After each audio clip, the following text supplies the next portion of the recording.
دوفاوای بیان دان دان دان.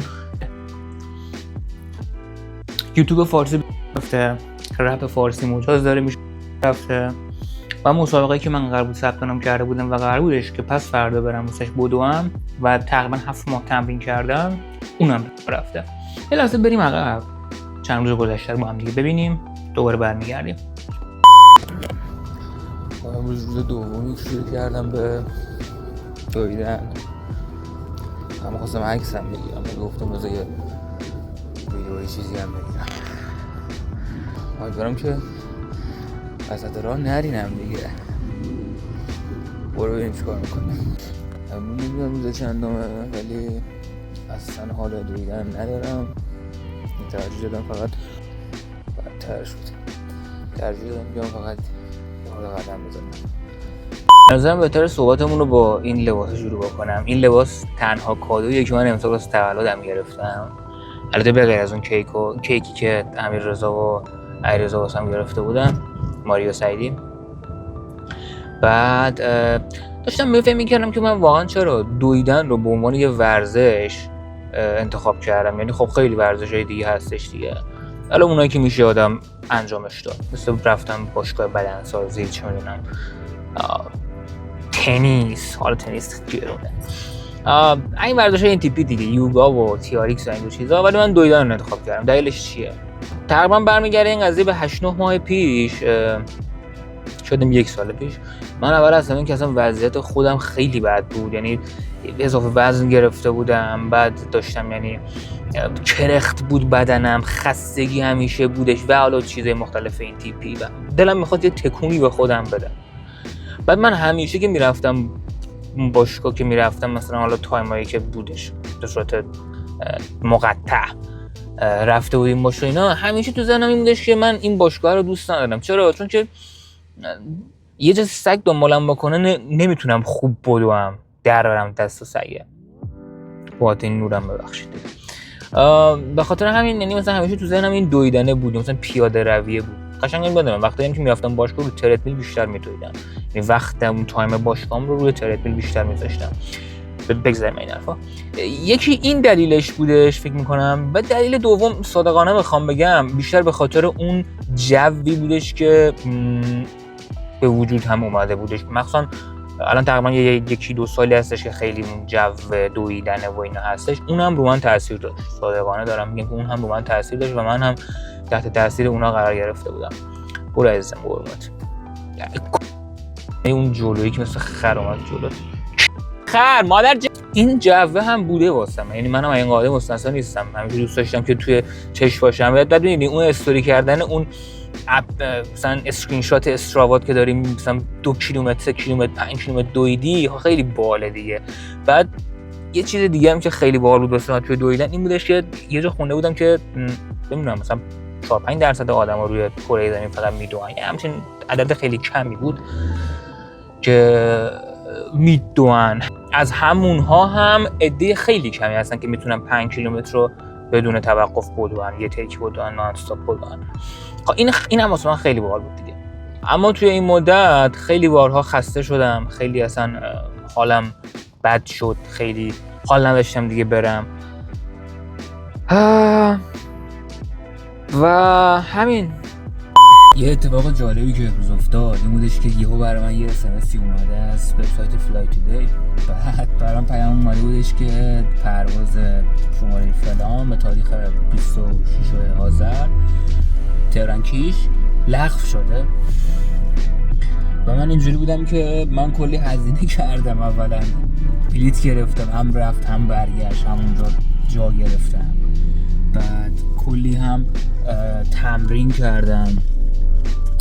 بعد مونده بودم که اصلا بایستی چی کار بکنم. تایش نیم بود، یعنی در نهایت این کار کردم که زنگ زدم به پشتیبانی. بعد شماره رزرو براشون خوندم، گفتم که این شکلیه لغو شده، چیکار باید بکنم؟ گفتش که بله لغو شده، میتونم براتون پرواز جایگزین رزرو بکنم. گفتم که برای همون روز میخوام، من فقط اجازه بدید بررسی بکنم. یه چند دقیقه طول کشید و در نهایت 2 تا پرواز بودش که گفت ساعت‌های مختلف، ساعت 2:10 پرواز 2:10 چهارشنبه 26/11 رو من گرفتن دوباره.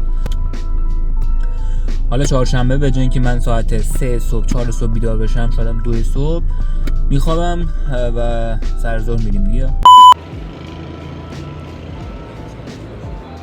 خب حالا رسیدیم فرودگاه مهرآباد و به کار پروازمون باید بریم.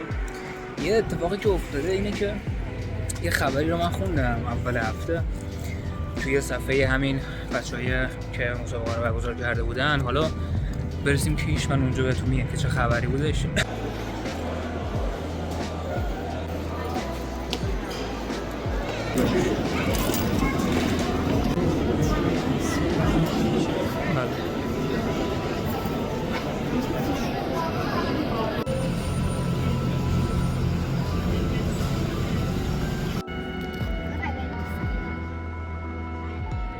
کیش خوش آمد می‌گوییم.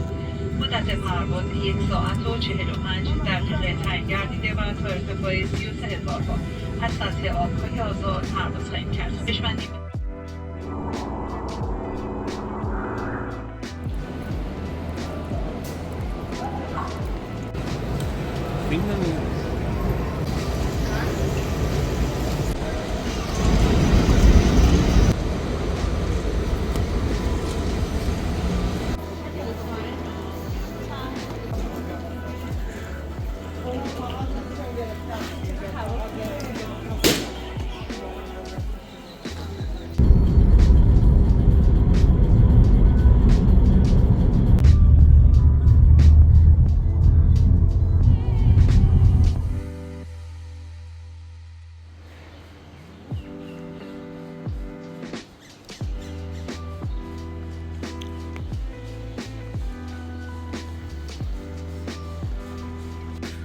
خب امروز روز دومی که من کیشم اومدم یه پارک دوستان هراز و کلن همین یه دونه هست. این منطقه‌ای که من اومدم احساس میکنم خیلی در دهات کیشه، چون مثلا ماشینا خیلی ماشینای البته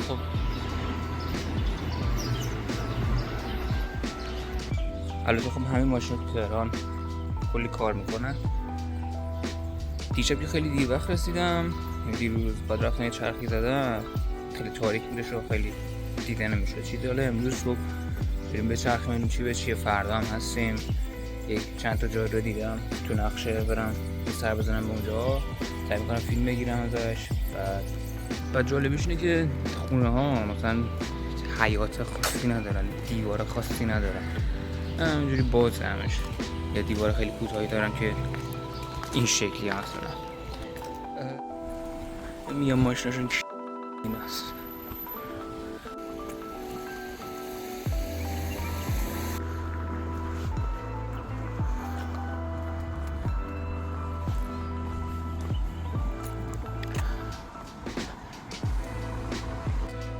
یه نکته‌ای هست، اونم اینه که من داشتم با یکی صحبت می‌کردم، گفت شاید تو رفتی جای بعدش.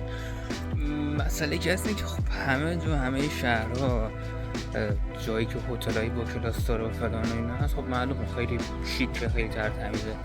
مهم اینه که توی سطح شهر مثلا قشنگ باشه و با کلاس باشه و شیک باشه.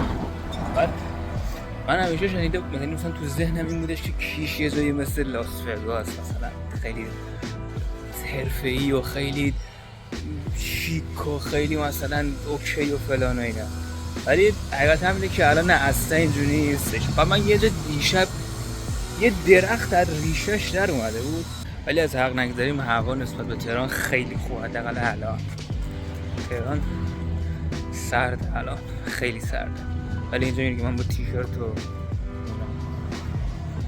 سیس عقده یا دیگه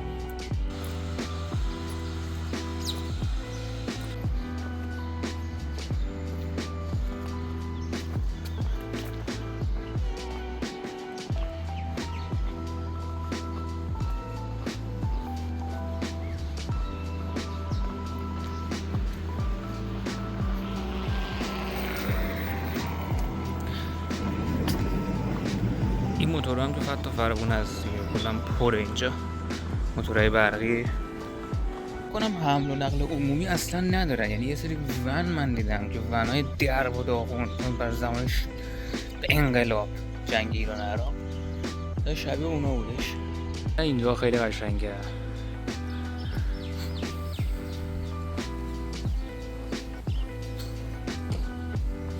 ولی خب این منطقه مثلا یه تیکه می‌بینید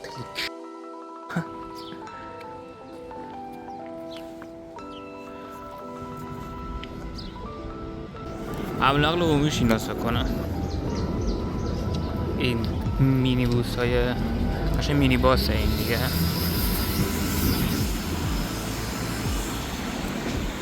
در کدوم این 405 نمیدونم اینجا چی میخواد. خیلی قشنگ شبیه منطقه آزاد بندر انزلیه. همین تیکه اینجوری مغازه هستش.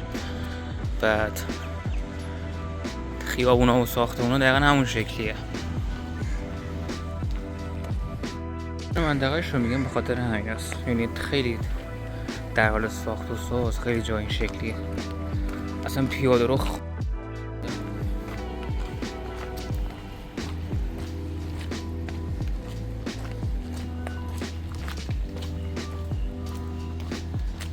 تازه اینجا درمانگاه هم هست مثلا.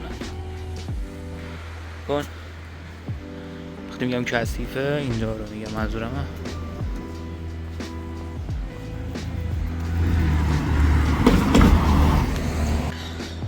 و حالا خیلی این 2-3 روز بارون خیلی زیاد بوده مثلا اینکه یعنی اینجا آب گرفتگی و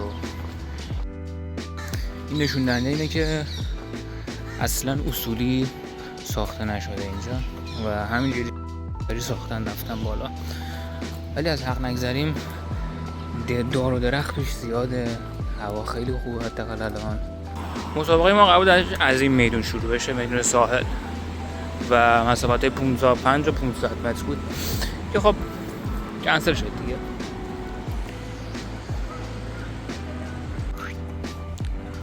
خب بالاخره رسیدیم به نزدیکای ساحل. اینجا من دیشب اومده بودم، تاریک بود اصلا چیزی دیده نمیشد، ولی الان قشنگ‌تره.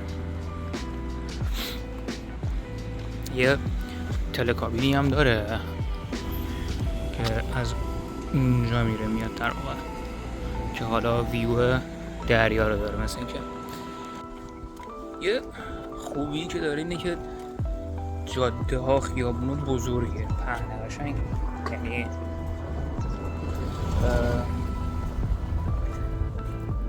وسعت زیاده و خوب ساختن. یعنی حداقلش خیابون ها روی دوش داره خوب ساختن، پهناوره انگار. شاید هم چون ملک روش کمه این شکلی دیده میشه، ولی در کل آره دیگه. اینم تلکابین.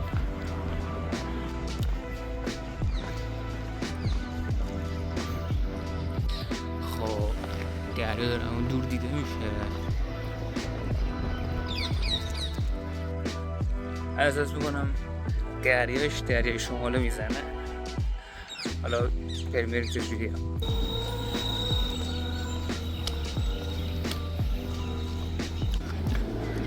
خب ساحلش باحاله، دریا قشنگه، ساحل قشنگه.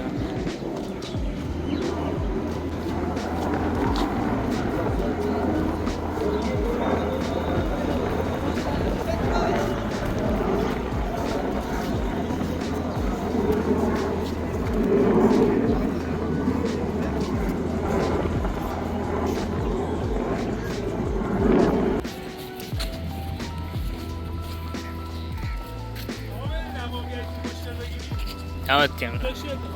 قربونت شم.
شب شده و بارون شروع شده.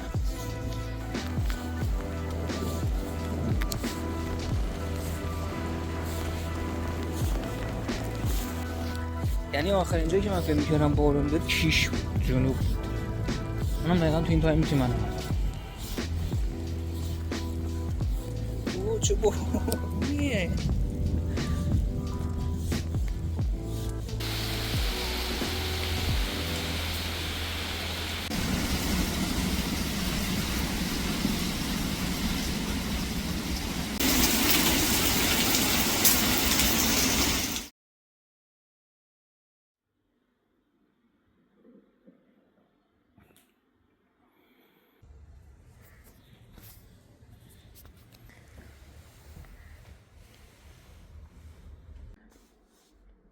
آقا انقدر هوا خوبه که حد نداره. بعد ساعت الان 10:30 اینطور هست. من یک دو ساعتی هست که بیدار شدم، ولی اینقدر هوا خوبه. همینجوری دراز کشیدم در این بالکن هم باز گذاشتم، یه هوای نسیم همچین میزانی داره میاد، نه به اون بارون دیشب نه به این هوای خوبه الان. الان میخوام بزنم بیرون برم یه قهوه بزنیم، یه دودی بگیریم، یه لذتی ببریم دیگه. خلاصه از این هوای خوب که دیگه فردا احتمالاً برگردم تهران سرد هوا و احتمال زیادی هم که دیگه ویدیو هم تمام بشه دیگه. خب شب آخره که من تو کیشم، خواستم فقط یه کوتاه جمع‌بندی بکنم. امروزم رفتم باز دوباره یه خورده تو همین پاساژ ماساژش گشتم و یه برج ایفلی ساختن که داشتن تعمیرش می‌کردن. در واقع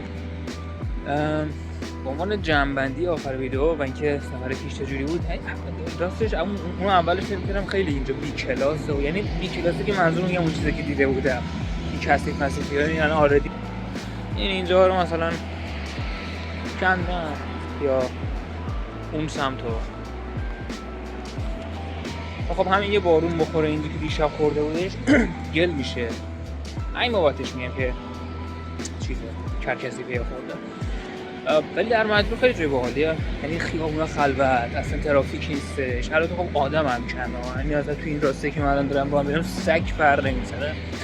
مثلا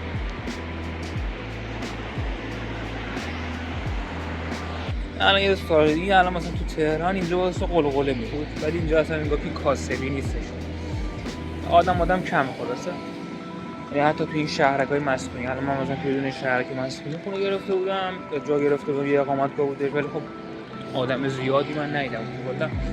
هر مجبور ولی باحاله، یعنی اگر شغلت یه شکلیه که با اینترنت کارات میشه، چه میدونم مثلا تریک کردن و حالا برنامه‌نویسی تو لولای فریلنسینگ و اینجور چیزا، به نظرم جای خیلی خوبی واسه دیگه. البته هوا الان خوبه، یعنی من دارم میگم خوبه به خاطر اینکه هواش واقعا خنک خیلی خوبه، نسیمه. مثلا من با یه دونه بارونی که صرفا حالا تنم باشه، بارون اگر اومده چون هواش چیزه، ولی واقعا هوا الان خیلی خوبه. ولی خب احتمال زیاد تابستون اینجا مثل گاو باید لهله بزنی، گرمه. البته جای خیلی باحالیه، یعنی اگه بخوام بگم دوباره برمیگردم یعنی دوباره میام تو اینجا سفر یا نه، آره میام، ولی این سری احتمالاً مثلا با بچه‌ها بیام، چون اون تیپی خیلی بیشتر خوش میگذره تا اینکه تکی باشه. تکی هم باحال بود، من کلی جا رفتم گشتم، بد نبودش. حالا همین دیگه، خیلی مراقب خودتون باشید و اینکه امیدوارم که از مملکت بهتر شه.